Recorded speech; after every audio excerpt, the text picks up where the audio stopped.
नमस्ते दोस्तों, स्वागत है आपका द बोर्ड स्टडी में।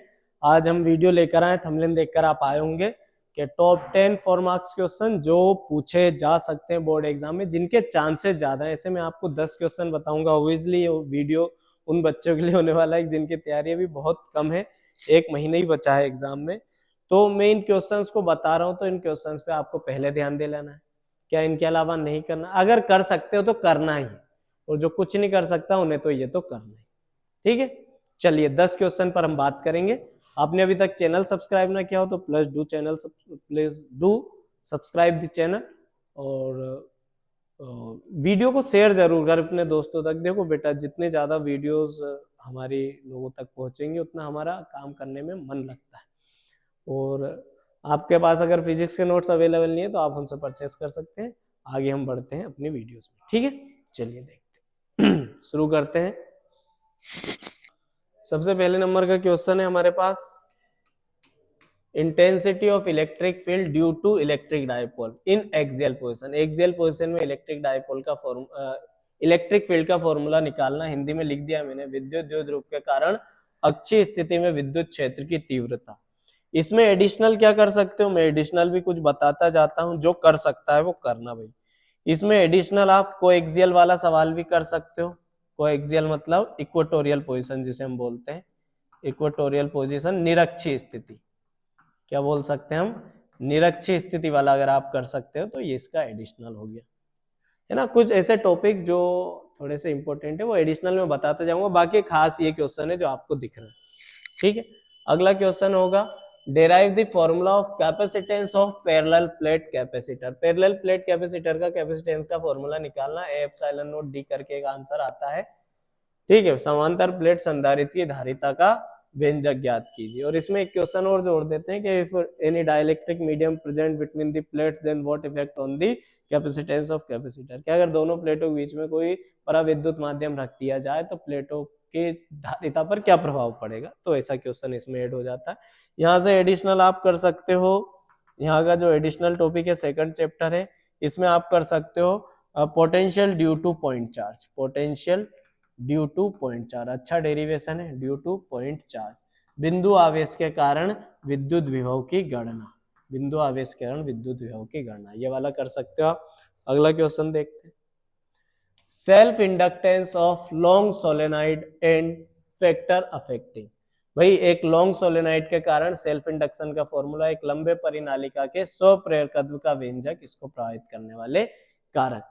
इसके साथ में आप अगर यहाँ पर आप एडिशनल क्वेश्चन आप लेना चाहें तो यहाँ से एडिशनल क्वेश्चन में हम आपको दे सकते हैं। क्या दे सकते हैं भाई यहाँ से एडिशनल में? आप सर्कुलर कॉइल के म्यूचुअल इंडक्शन का फॉर्मूला कर लो। Mutual induction of circular coil, mutual induction of circular coil, induction of circular coil कर सकते हो। ये सब एडिशनल दे रहा हूं मैं, बाकी मेन तो यही है जो मैंने बड़े बड़े बोल्ड अक्षर में यहाँ लिख रखा है। ठीक है, अगला देखते हैं, what is the AC dynamo, describe on the following points, principle, main parts, working और डायग्राम। भाई एसी जनित्र किसे कहते हैं, निम्न बिंदुओं के आधार पर समझाओ। सिद्धांत, मुख्य भाग, कार्यविधि और चित्र, चैप्टर नंबर 6 की हम बात कर रहे हैं। ठीक है, चलिए आगे बढ़ते हैं। यहाँ एडिशनल कुछ भी नहीं। अगला है, define LCR circuit on the following points, resultant voltage, phase difference, impedance, current, resonance frequency. LCR परिपथ को निम्न बिंदुओं के आधार पर समझाइए। परिणामी वोल्टता, कलांतर, प्रतिबाधा, विद्युत धारा और अनुनादी आवृत्ति। ठीक है, चलिए आगे देखते हैं। ट्रांसफार्मर किसे कहते हैं, निम्न बिंदुओं के आधार पर समझाइए। ट्रांसफार्मर की हम बात कर रहे हैं। चित्र, मुख्य भाग, सिद्धांत, ऊर्जा हानि। क्वेश्चन नंबर 6 मतलब यही हिंदी में लिख दिया मैंने, ये इंग्लिश में लिख दिया। What is transformer, define it होगा ऑन डायग्राम, मेन पार्ट्स, या डिफाइन इट्स सही तो लिखा है, define its diagram, main parts, principle और एनर्जी लॉस। एनर्जी लॉस सारे पढ़ने आपको। ठीक है, अगला क्वेश्चन है हमारा, derive lens maker formula. Lens maker formula, lens निर्माता सूत्र आप लोगों ने देखा हो, 1/f इक्वल टू होता है mu minus 1, 1/r1 minus 1/r2 वाला होता है।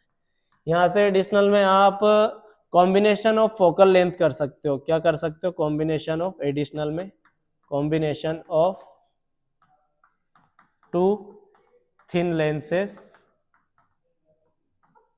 और उसमें हमें क्या निकालना पड़ता है, कॉम्बिनेशन की फोकल लेंथ निकालनी पड़ती। अगर आपको ध्यान हो तो फॉर्मूला आता है 1/f equal to 1/f1 plus 1/f2।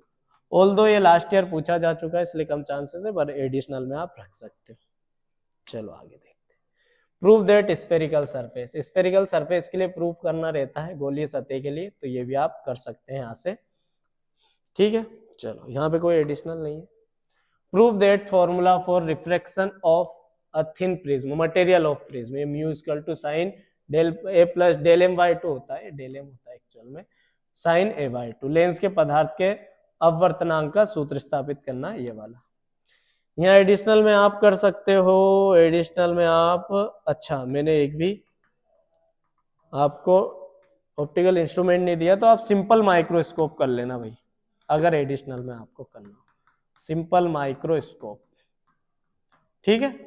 ये चलो आगे देखते हैं। Last, what is the rectifier define full wave rectifier on the basis of diagram working graph of output and input voltage. Hindi में दिष्टकारी किसे कहते हैं, पूर्ण तरंग दिष्टकारी को निम्न बिंदुओं के आधार पर समझाइए।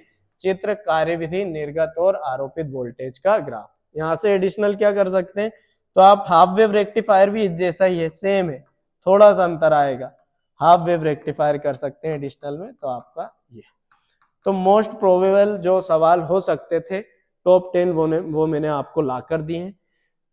तो इन पर आप पहले मेहनत कर लीजिए, और 2-4 मैंने एडिशनल बता दिए, इसे 14-15 क्वेश्चन है। कोशिश ये रहेगी कि आपके 3 क्वेश्चन आने 4 मार्क्स के लास्ट के, 17 नहीं 3 या 4 क्वेश्चन आने, सॉरी 17, 18, 19, 20, तो सारे क्वेश्चन आपको इनमें से देखने को मिले। 4 दूना 8, मतलब अगर और का मिलाकर बात करें तो 8 क्वेश्चन देखने को मिलेंगे। तो कोशिश रहेगी कि इनमें से वो क्वेश्चन आपको देखने को मिले, और मैंने अपने एक्सपीरियंस से मैंने बताए हैं, और पिछले सालों के जो क्वेश्चन पेपर आए उनके बेसिस पर। अब तो आपको वीडियो अच्छी लगी होगी तो प्लीज इसे शेयर कर दें, और हमारा चैनल जरूर सब्सक्राइब कर दें। मिलते हैं अगली किसी वीडियो में। हाँ, इसकी पीडीएफ में, इन क्वेश्चंस की पीडीएफ में टेलीग्राम पर डाल दूंगा, और अगर आप चाहते हैं कि इनका सॉल्यूशन भी आपको मिले हर एक क्वेश्चन का, तो उसके लिए आपको वीडियो पर थोड़े बढ़िया से व्यू आ जाने चाहिए। अगर इस पर 1000-2000 व्यू भी आ गए तो मैं इन पर वर्क करूंगा, हर एक क्वेश्चन पर आपको सॉल्व करवाने की कोशिश करूंगा, ठीक है। बाय।